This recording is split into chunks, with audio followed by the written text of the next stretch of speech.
Then came the tariffs, markets crashing, retirements wiped out, America isolated, weak, China winning the trade game. Won't keep my distance. I always say too much. As for wearing masks and acting sane, that is nothing that I will ever do. Donald Trump never saw it coming. Not like this. The Lincoln Project has always had a reputation for bold, biting political ads, but this time they've gone nuclear. In a stunning blitz of media warfare, they dropped 5 devastating parody ads targeting Trump, and the impact was immediate. Within hours, hashtags began trending. Conservative commentators scrambled to respond, and Trump's inner circle reportedly descended into chaos. These weren't just ads. They were precision strikes crafted with the express purpose of mocking the one thing Trump can never tolerate: ridicule. Before we move on, I'd like to ask you a small favor. If you appreciate this content, please take a second to like this video and subscribe to the channel. Over 98% of you watch the videos without subscribing. It costs you nothing, but it makes a huge difference to us. So, did you click the subscribe button? Great, thank you so much. Now back to the video. We're going to build a wall. It's going to be built. Donald Trump stands on the other side of the wall. Wrong to get in bed with Putin. Wrong for an American president to call himself a king. Trump thought we'd give up without a fight, that we'd be too scared to push back. Well, fuck that, and fuck him. The ads aired across digital platforms and late-night segments, each one sharper than the last. They didn't focus on policy missteps or the usual scandals. No, these went for the jugular. They mocked Trump's voice, his physical gestures, his vocabulary, and even his family dynamics. One ad presented Trump as a washed-up TV host begging for ratings. Another reimagined his political rallies as sad infomercials for failed merchandise. In one particularly brutal parody, they even portrayed him as a puppet, manipulated by stronger, more strategic minds around him. The imagery was savage, and it worked. No, I would not protect you. In fact, I would encourage them to do whatever the hell they want. Is this who we are, America? Never mind the thousands of lies I have told to you. Oh, so don't cry for me, Secret Service! What makes these ads so effective isn't just the humor. It's the truth embedded within the comedy. They don't need to fabricate anything. Instead, they exaggerate existing footage and quotes, heightening the absurdity of what Trump has already said or done. That's what infuriates him the most. These aren't just attacks, they're reflections. Every punchline is a mirror held up to his behavior. Build that wall! Build that wall! Build that wall! Donald Trump standing with Vladimir Putin shames what it means to be an American. The truth is, I will infect you while on my joyride.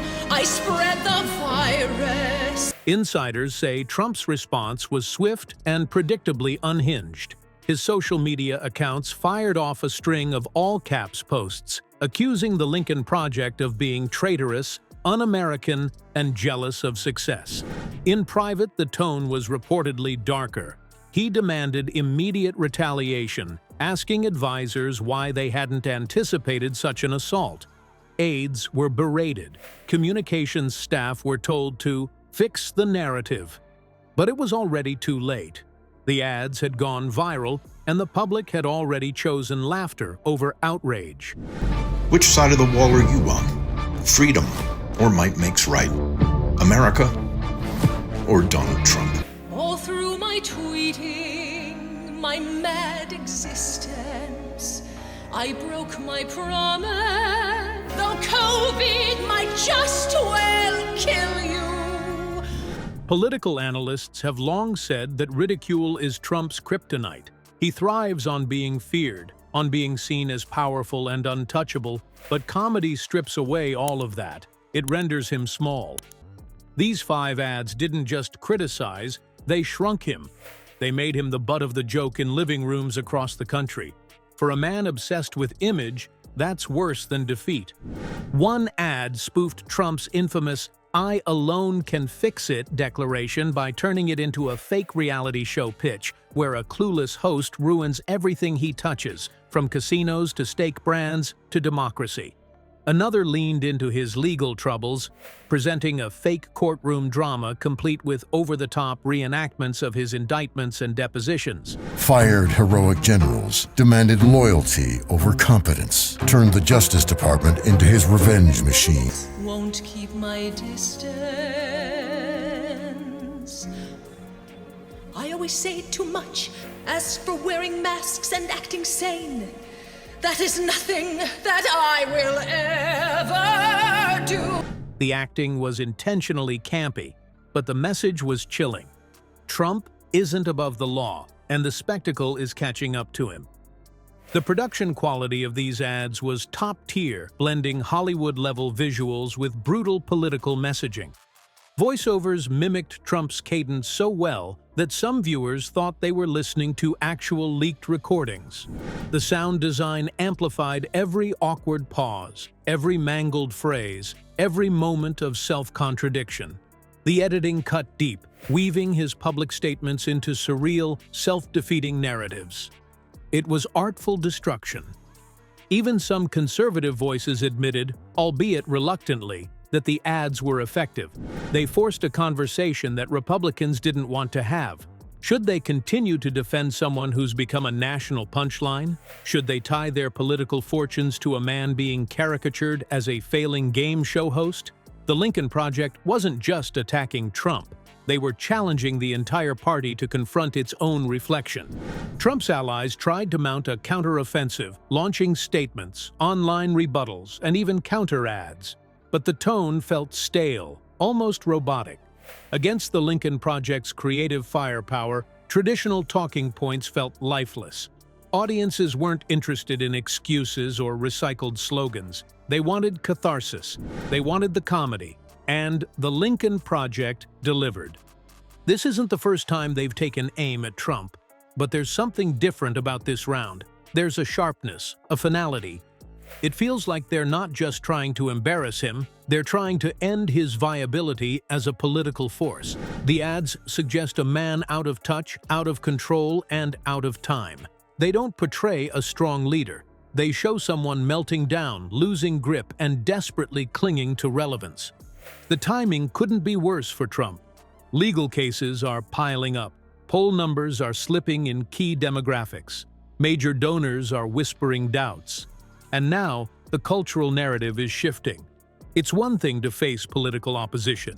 It's another to become a cultural punchline. That kind of damage lingers. It stains. It sticks. The Lincoln Project knows this. They're not just aiming to sway voters, they're aiming to cement an idea. That Trump is not just flawed, but farcical.